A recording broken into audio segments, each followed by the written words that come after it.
Hello বন্ধুরা, আসসালামু আলাইকুম। কেমন আছেন আপনারা? আল্লাহর অশেষ রহমতে আমি খুব ভালো আছি। আজকে আমি আপনাদের সাথে এমন একটি জিনিস শেয়ার করতে যাচ্ছি, সেটা সম্পূর্ণই ভিন্ন রকম। আজকে আমার মেয়ের স্কুলে মাদার্স ডে সেলিব্রেট হবে। টিচারেরা বলেছে প্রত্যেক মা যেন প্রত্যেকটা স্টুডেন্টের জন্যে কিছু না কিছু গিফট নিয়ে আসে, যেমন কেক, বিস্কিট। তাই আমি চিন্তা করলাম যে এমন কিছু তৈরি করতে হবে যা দেখে পোলাপান খেতে খেতে কিছু শিখতে পারবে।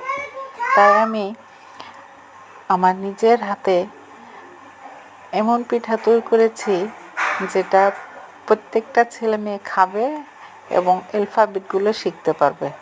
জানি না কেমন হয়েছে, প্লিজ আপনারা জানাবেন কেমন হয়েছে।